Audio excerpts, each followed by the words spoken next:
There it is. All right. Give it. I mean, yeah. Give it a second if you want to go share. Okay. Yeah, I think I had Randy on the case for doing that. Wow. No shenanigans. I already have the. Well, a low blow outside the ring. Well, I mean, after. Wow. The link already popped up on the phone for this. So we're good. We're live. Yeah, great.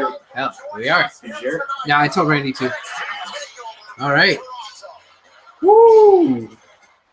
That's Come it. on, pop a squat. Ooh. All right. Watch your hands. Ooh. Okay. Well then. So the Wednesday chick forgot that today's Saturday. Yes. The what? The Wednesday bitch wants to get to us on Saturday because we're on YouTube on Saturday. Oh. Yeah. You're too old to get the joke. The hell are you talking about? What? Abel's not promiscuous enough to get the joke either. I don't even know what he's talking about. As long as I'm something not understand that joke. So. Saturday night. Ladies and gentlemen, welcome to the inaugural edition of The Dark Match. This is the HWR Network's version of after shows, reaction Talking shows. Talking Dead. Just say Talking Dead. Whatever you want to call it. Talking Takeover. Yes. Oh, you son of a bitch! This is going to be our reaction show that we just got done NXT Takeover Toronto. So it's Wait.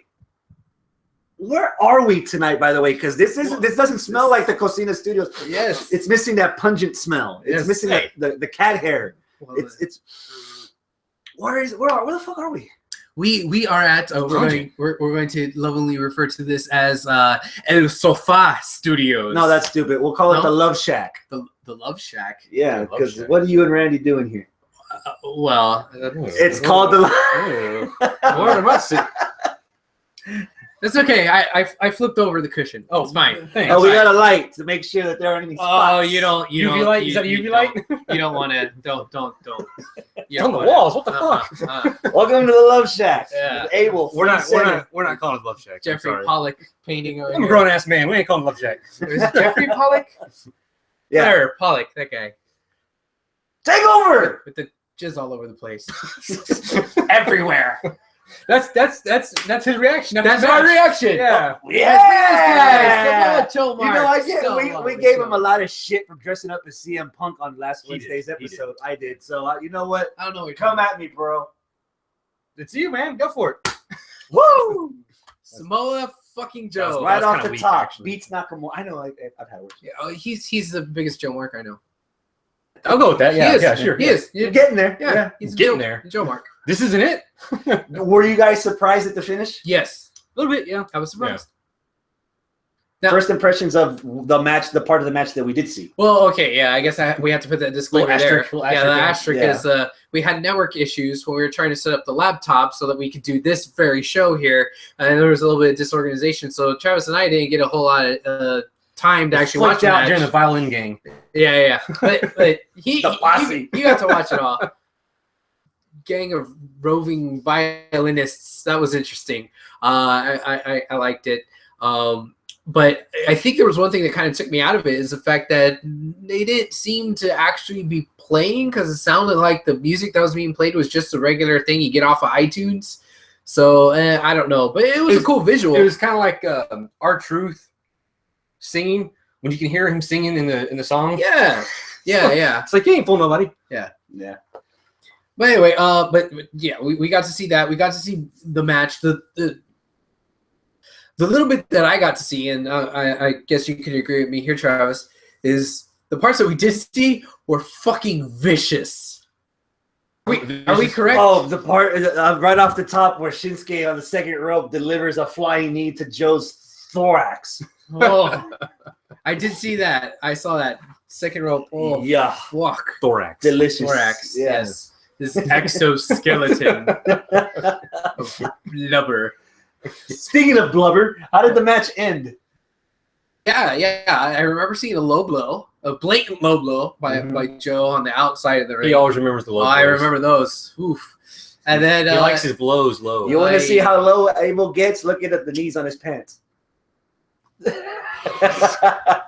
holes in my sweater. The fact that you had What? to check. And then we got a muscle buster, and then 1, 2, 3. Like, whoa, holy shit! Oh no! First, a Uranagi on the steel steps outside after Yes. the low blow. Yes. Then rolls the in the ring muscle buster, It was also known as the Kid Killer. by you, yes. It was a nice build up to the finish of the match. The It wasn't just muscle buster 1, 2, 3. He had to do all those other things to get the 1, 2, 3. Yeah.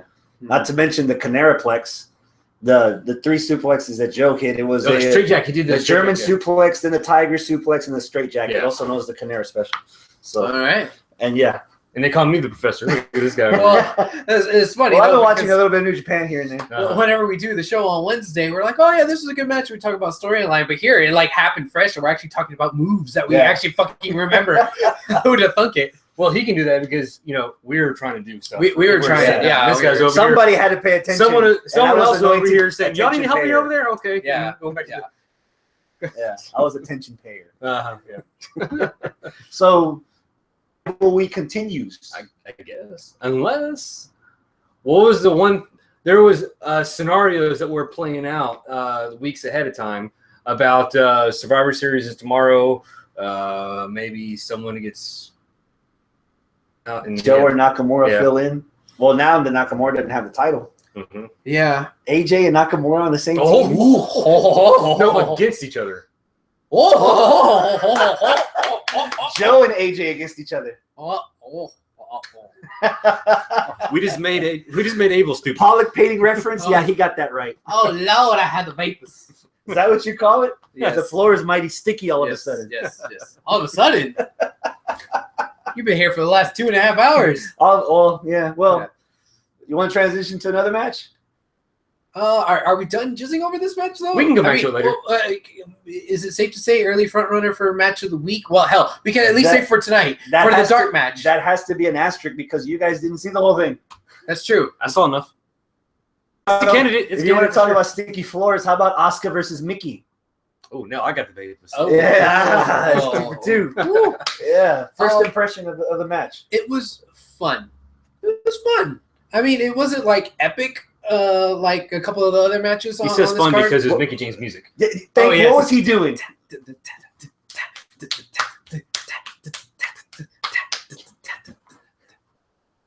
Yeah, stop it. Dancing aside, the match starts.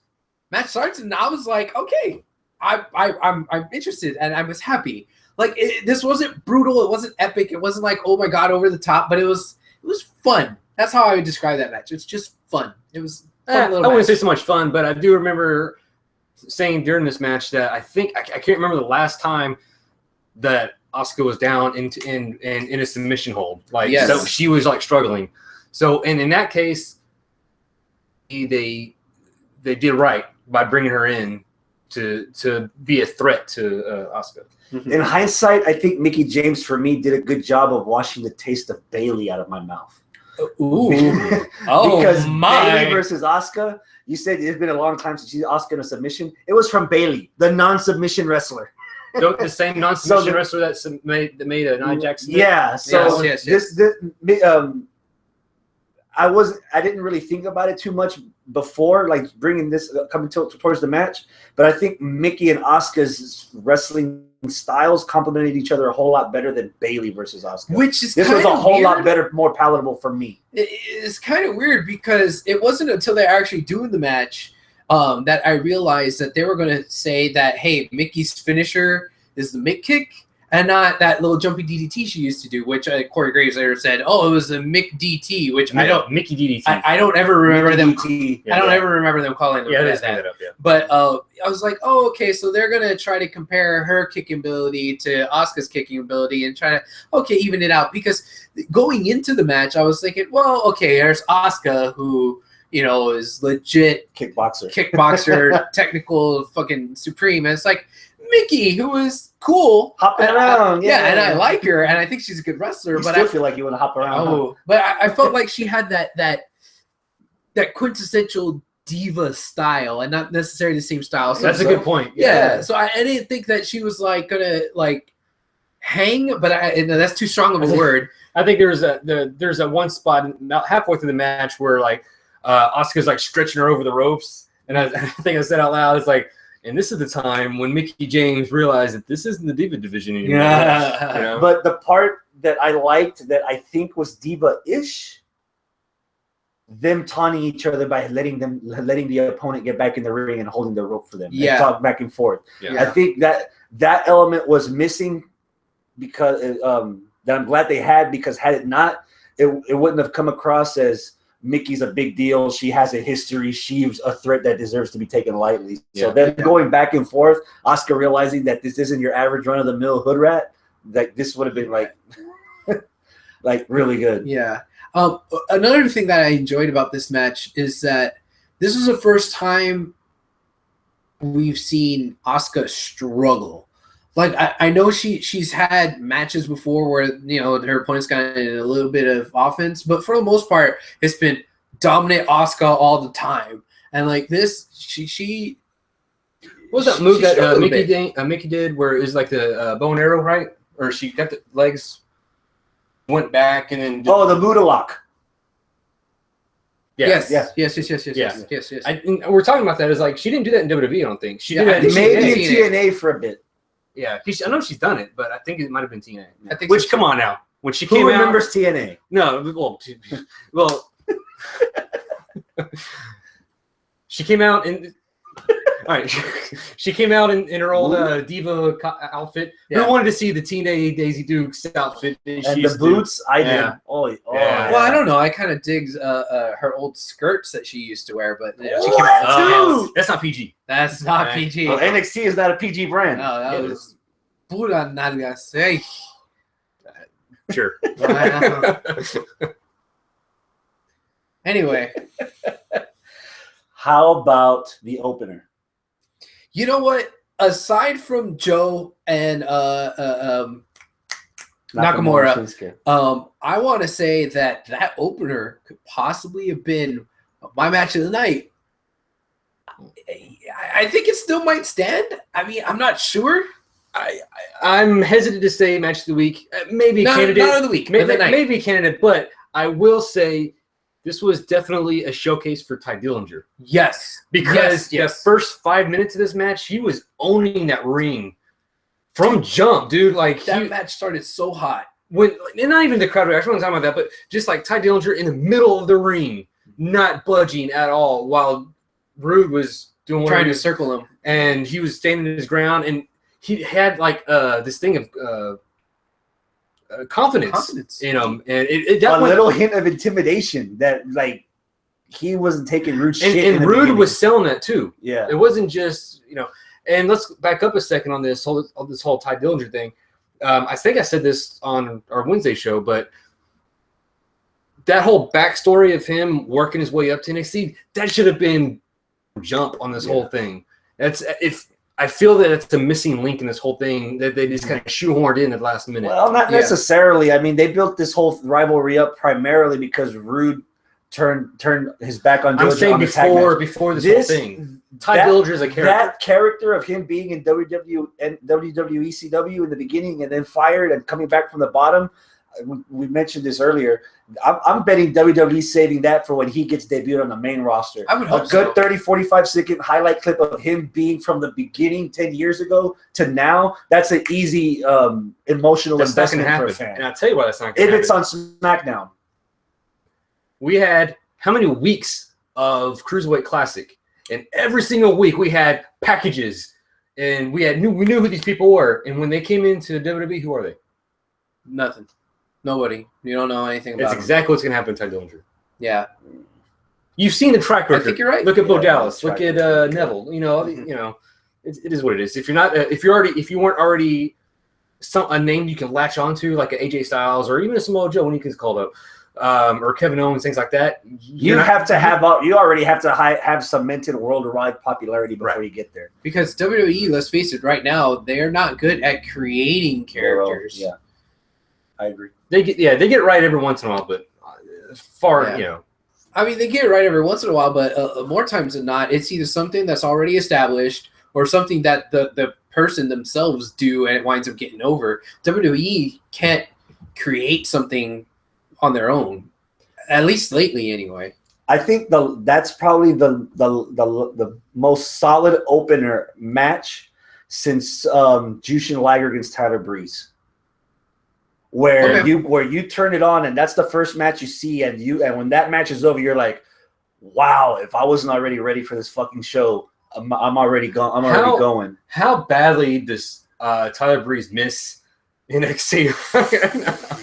A lot. If they do an NXT invasion, that's when you see guys that are called up like Neville, Bo Dallas, Tyler Breeze from the inside that are already on the brand's turn to feel the NXT movement. Yeah. Because right now, like those guys, it's sad, dude. Like you got Bo Dallas. Bo Dallas. We're getting off track a little bit for what we're talking about now, but getting back to this match, it was a smart move putting the two Canadian dudes in the start of the show to get the crowd hyped up. Oh yeah. Do you want to mention anything about the glorious entrance of Bobby Roode? The fucking fire. Ah, jeez. Okay. I don't know, man. It's okay to hate. It's okay to hate. I'm so over the glorious bomb thing. Anybody that's watched the show that knows how I feel about it.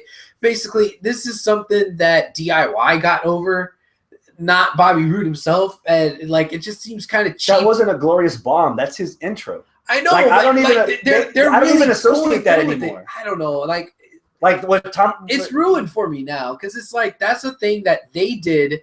They being DIY did that was like a funny thing, and it's like creative was like, hey, people like this music. Like, no, they like the fact that DIY was being funny, not the fact that they like his music, and like now they're giving him this fucking chorus singing glorious. Like, I don't get him over. I blame Full Sail. Okay. Well, they'll chant anything. Well, technically, doesn't matter if it's good or bad. Technically, Roode's debut was at Takeover Brooklyn. That's not the point. The point is I feel I blame Full Sail. God damn it. Well, I didn't think about the motherfuckers at all tonight because Canada turned out to be a pretty good town. After the entrance, I was like, okay, whatever. I was invested in that match because, well, the first thing, like you said, Ty standing in the middle of the ring. He wasn't the scrub facing the TNA guy who's fucking awesome, who got the big contract or whatever. No, in my mind, Ty and Roode were right on par with each other. Yeah. They were challengers together. In the moment, they were challengers on par on the same level, which was great for Ty Dillinger because this is the first time that I felt like Ty belongs. Ty made it, and Ty is in there with somebody that has all this recognition and renown, but you know what? He's hanging with the guy, if not upstaging the guy, and he's doing just as fucking over, badass. If not, and he was just if not over, if not. More, oh my god, I fucking loved it. I hope that they ride this momentum with Ty Dillinger and they do more with him. Even though he lost, he looks great. There's a couple spots there. He had Roode down on the ground and he just like stomped on both his hands and but he looked so. I mean, he like he didn't do the first like 5 minutes of the match. He would boom, boom, boom, boom, boom, boom. Later on, Roode went to go punch him. He just like it was a chop. Yeah, it was a chop, and he just whoop. Sorry, not even that. He dodged it. Yeah, he just went back like that. Like he didn't effortlessly. Fucking rope-a-dope over like here. Ali and the punches like whoop. Yeah, that was great. Like I said, this is a big showcase. He's owning the face side of the gimmick because you can tell when faces own the gimmick aspect of their character when they have their way of calling it out to the fans. So when Roode is down and Ty's trying to get the crowd up, he's like slowly going like this. And it took a few seconds because I don't think I've ever seen him try to hype crowds up by doing the hand motion pointing down. But not quite as deliberate. Not as deliberate. So when he finally got into Roode's face and did it, like everybody in unison was already like there. Yeah. And Well, and what's great about that too, on Bobby Roode's behalf, he did that mockingly. Like he hit him down and he was laying down or something like that, and he just went 10 like that, and he got so much heat. Like boo, like oh hell yeah. So they both did really good jobs at working the character within the confines of the psychology in the ring. So yeah. Good match, yeah. You know what? I mean, talking about it even more. You're building yourself up more. You're putting it on a higher pedestal. I think if I I didn't watch all of the Joe match, so I don't know. We still got 2 more matches. Talk to me about the Mighty 61 against the Authors of Pain with Paul Ellering in the shark cage. That was the go-go cage. In the fucking go-go Rob Zombie go-go cage. That was an element that I don't think we talked about on our Wednesday show because this whole thing has been kind of that aspect has been blown over by WWE. I think in their marketing, in the hype machine for Takeover. Like, I don't think that it's been. I think that should have been a bigger factor or bigger issue. It should have been a bigger deal because look, when we were sitting here watching it, I sat here and you guys corrected me and I said, well, yeah, that would make sense if he was actually getting involved in matches. And you guys said, no, he's gotten involved in the last 2 weeks. That's 2 weeks. That's 2 weeks. That should have been from jump. 2 weeks. I mean, if you're gonna hang somebody in a fucking cage, like that's something that's extreme. Yeah, that's extreme. Like he's and really this isn't even like this isn't even technically a rematch from the feud. Well, from the match that they had the first NXT after Takeover Brooklyn. This is the finals of the tournament. They killed TM61. Yeah, if this would have been a rivalry 4 or 5 matches in and they needed to do this, TM61 needed this stipulation to have it on an even playing field. It felt a bit out of place. Not to mention, you were even asking yourselves, like, why aren't they just hanging it straight from the building? Why is there like an erector set on the side? I didn't see that. You didn't see it until like maybe 5 minutes in. Well, April asked that. When he did the when he's on his shoulders. The back, climbing. At first, like, what's he climbing on? I was like, oh wait, is this the Ultimate X match? Like, what is it? What's going on? What did you say? Oh, those poor fans who all of a sudden got obstructed view seats. Yeah. Like, oops. Yeah, but as much shit as we were given the match, and as much as we thought it was kind of weird that they hung him in the shark cage, for all its negatives, it fucking drew me in. Yeah, it drew me in. The little Jeff Hardy spot, or that's the one thing that we figured out is who the Jeff Hardy is. Who's the Jeff and who's the Matt? Yeah, Thorne is the Matt. What's his first name? I have no idea. That's why it's not Kevin Thorne, right? Shane Thorne. Shane Thorne. What's the other one? Nick Miller. Okay, he's the Jeff. He's the Jeff Hardy. Shane Thorne is the Jeff Hardy. Shane. Yeah, shit. All right, I have fucking mixed up. We were just talking about this last week. Like, I don't know which one's which. Yeah. Well, one of them's Jeff. One of them's Matt. I love. Okay, the aside from the unnecessariness, I guess, of the cage being used, I appreciate it because as soon as I thought of it, oh shit, that's old school. That's NWA. And what did they do? They showed NWA footage of old, that used to be a thing. Yeah. So I appreciate that aspect of them bringing it in. And it kind of ties into the Dusty Rhodes Tag Team Classic. Which makes me feel like, God, it's a waste because it was so cool and there was so much history behind it and something that's like kind of forgotten. Mm-hmm. The finish. Yeah. WWE's, I don't think they've ever done maybe once with Bobby Heenan. They've put him up in a cage. Yeah, like maybe. That. Yeah. Once, maybe. Yeah. But I mean, God, that's something that they could have really fucking pushed and done a lot for. I agree. God, just give it away just like that. I think the bigger gripe is what we all talked about pre-tape was, man, if Authors of Pain are winning it, they need to trash the trophy. I said, and you said that. And as soon as even while we were watching, I was like, man, it'll get them some real heat because they're going old school with the NWA and the old rivalry between Ellering and the Road Warriors with Dusty in the War Games match. Well, they didn't mention anything. Yeah, I would love to see Ellering goes, I outlived you, Dusty, and now I got your boots, daddy. And something to get fucking and then smash the fucker. Yeah. Like. Because I outlived but you know what didn't happen? That I was so disappointed. I was waiting. You saw me. I was like, destroy that fucking trophy.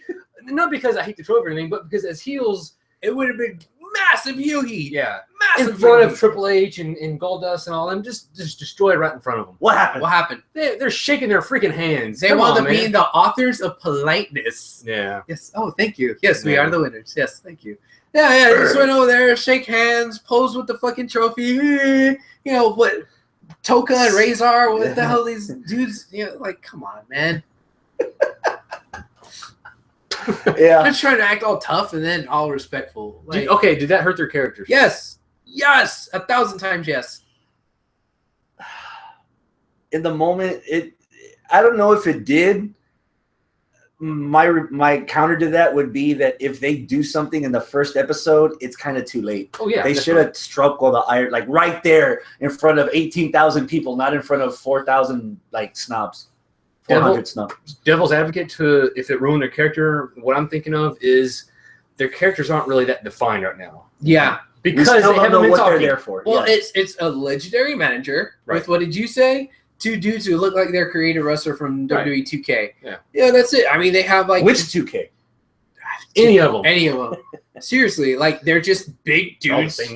big dudes who have fucking camel flak jackets, and that's it. And tattoos. Yeah, it's like They're stupid names. And they can't Shield talk. 3.0. Except, like, it's You'll great. piss in your pants if you run into them in the street, though. They're great value brand Shield.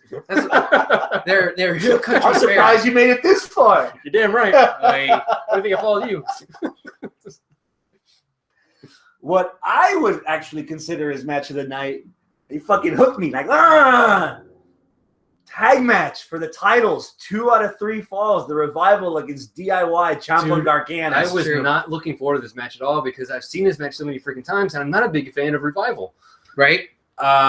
Especially not with them wearing the Bret Hart paint. I didn't, whatever.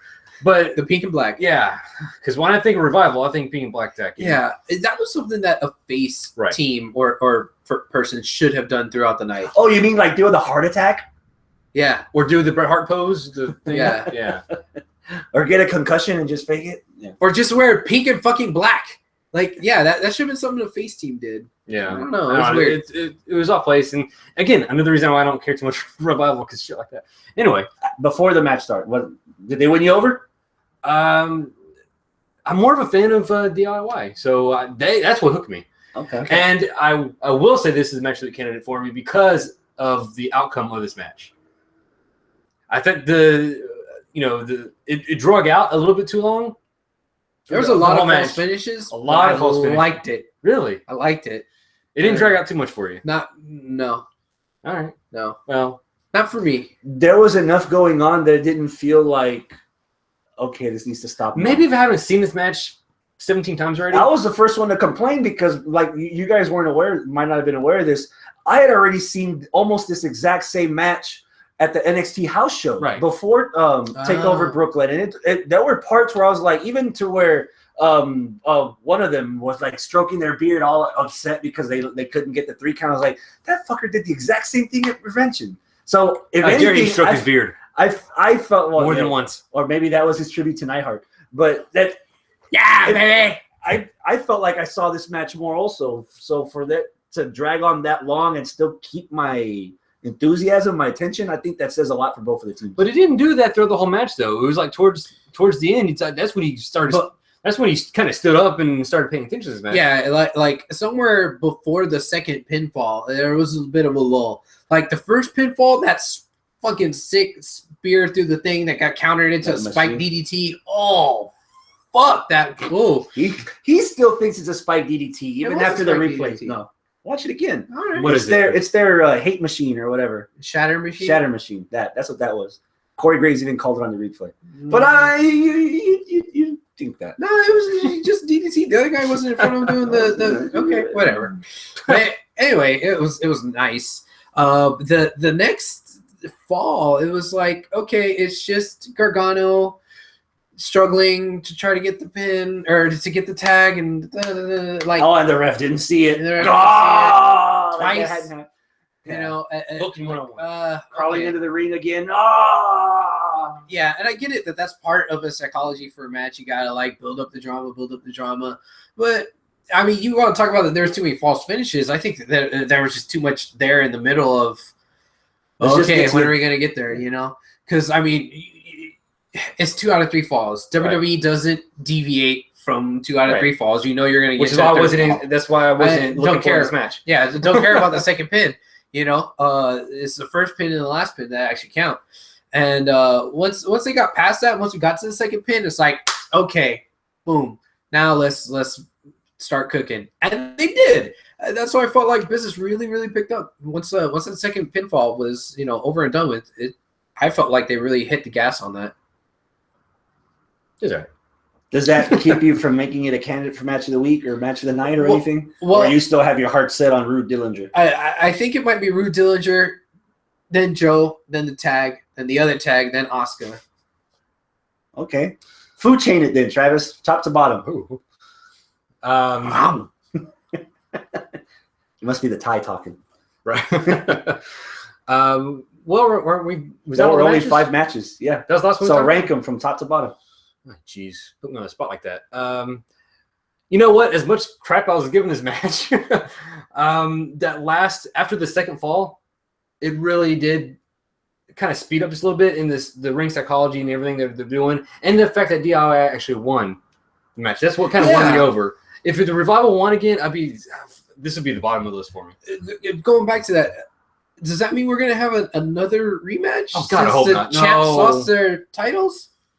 They'll probably have that on NXT. Yeah, let's not They bring tend this to do out. that. They'll tend to do that. They'll have the rematch on NXT television, and by the next takeover, they'll already be building the next feud for the tag titles.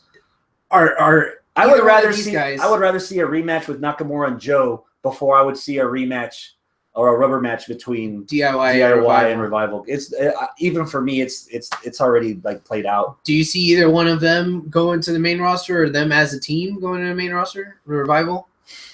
I mean, we talked about this a few minutes ago. Now that we have a brand split, other than maybe 2 or 3 guys in the Royal Rumble, I don't see anybody going anywhere until the next brand split. So I would like to think that the Revival would stick around so they could try to build up some other teams or have a secondary feud to supplement the tag division. Because even now, as this was not the most anticipated takeover that we've had since they've become a big deal, and it's because I think at least for me, it's starting to become blatantly obvious that NXT is literally just churning developmental. As soon as they have the titles, they have their run, they lose it, the rematch, they lose it on NXT television, they're off to the next team gets the spotlight, and whoever lost it gets moved up. So the fact that we have 2 new champions, I would like to think that we'll get at least one good rivalry to come out of this, so that and then hopefully that's the one thing that NXT needs to fix. Is, what they do after a title change. Yeah. Do you see either one of the Revival being split up, and one being Sean, one being being Jannetty? Which was Dash? They're both Jannetty. They're both Jannetty. You split them up? No one. There ain't going anywhere. So, it's like Blake and Murphy. Okay. Well, which one's Blake? Which one's... It's easy to say that Buddy Murphy is the better of the two, just because he looks like he's in a better physical presence.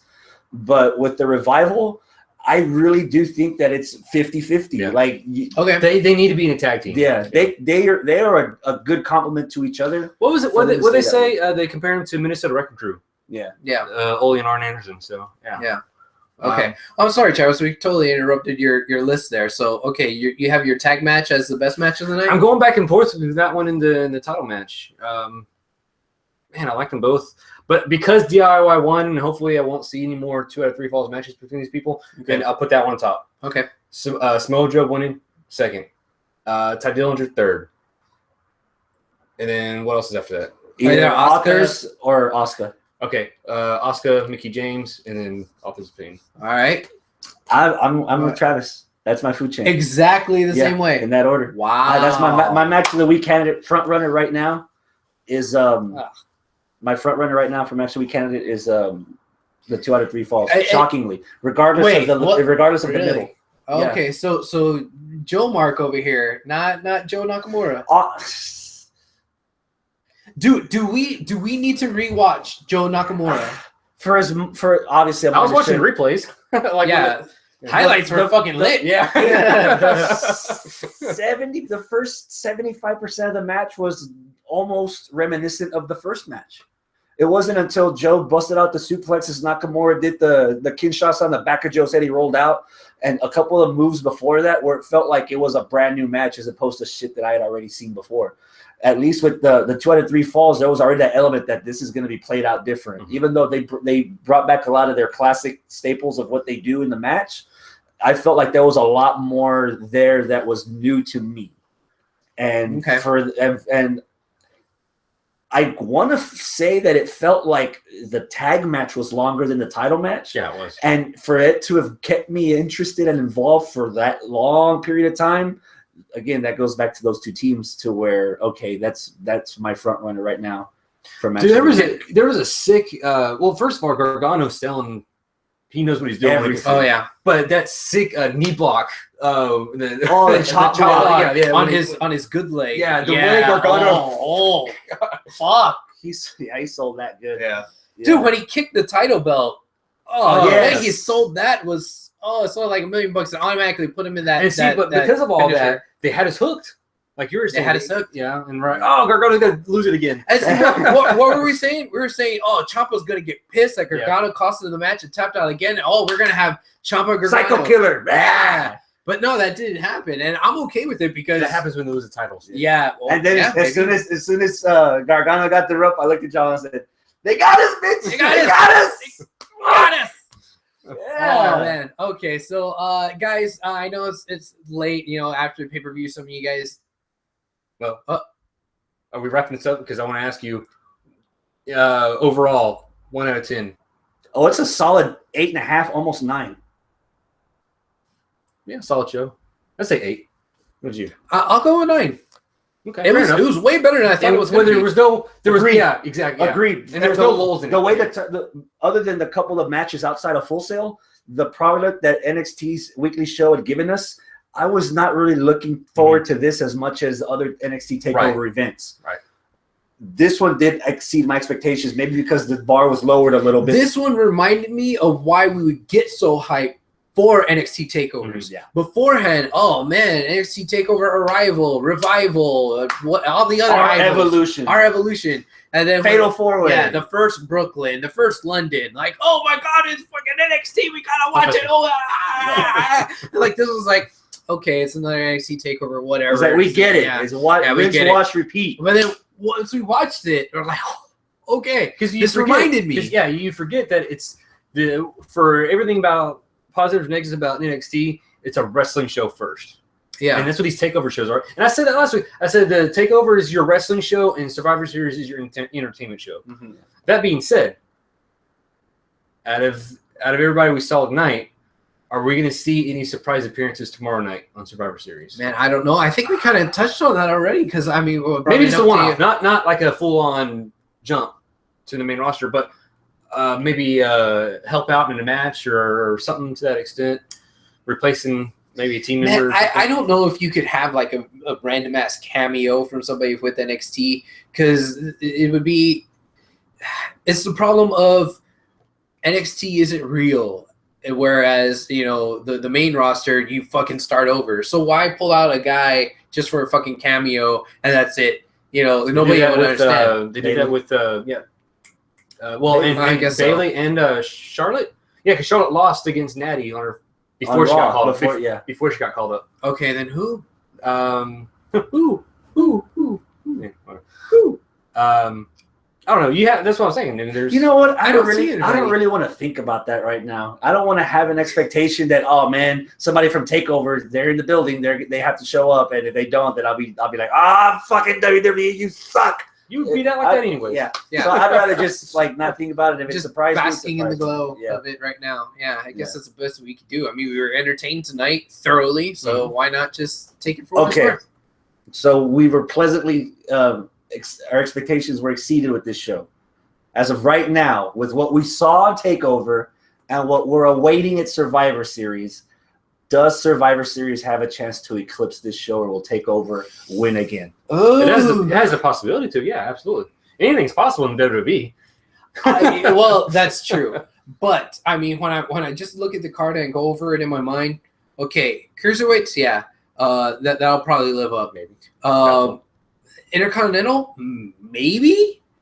The clusterfuck tag team, no, that's just going to be a big old kerfuffle. No, I'm already. This is another quality versus quantity with everybody on that roster between Raw and SmackDown on that show compared to the 12 people that were on this card for NXT Takeover. There's as many people. There's as many people on the card 14. As in one fucking match with the fucking tag team. Exactly. Oh my god. Yeah. No. So. Jesus. We just needed a siren. And then the wait for it. It's going to be, and for me, it's going to be a toss up between the guys and the girls. Survivor Series. I'm going to go back to what I just said. Like you really can't compare them because why are you making us compare him? He's doing it. NXT is the wrestling show. Survivor Series is the entertainment show. So you're just saying this match. Yeah, you're right. You really can't quantify him to what we saw tonight because it's a different aspect. I don't know if I'd go so far as to say apples and oranges, but maybe, green apples, red apples. Yeah, sure, why not? Okay. So for the people at home, thumbs up or thumbs down Are we gonna do an episode of Dark Match tomorrow for Survivor Series? It depends. Okay. Well, 1, 2, 3. Hey, all the All thumbs up right there. up our butts. Okay, Mm. guys. You know how we did our little food chain thing for the matches? Let us know what or you guys rank, think. if you will. Yeah, our rankings for the matches for tonight. What was the best, second best, all the way down to fifth best? Let us know what you think. Tell us on our Facebook page, facebook.com/HoustonWrestlingRadio, on our Twitter at HWrestlingRadio. We'd very much appreciate it. Also, hey, were you satisfied with the show? Just generally. I mean, we all, me and you, we were at 8 and he was at 9, right? Mhm. Well, where were you at for NXT Takeover? So let us know. Yeah. Interact with us. Tell us what you think. We like it when you talk to us. Yeah, is that it, guys? That's it, That's man. it. All right, that's the first Boom. iteration of Installment. yeah, First installment of the Dark Match. the dark match. Yeah. Awesome. So hopefully, I guess we're gonna do one tomorrow night. Yep. Hopefully we keep doing these, and maybe you guys will like it. So yeah, let us know what you think of the dark match. So yeah, I guess that's that. See you tomorrow night. Adios, my friends. Keep it classy. Toodles. Word. I don't know what that was. What the?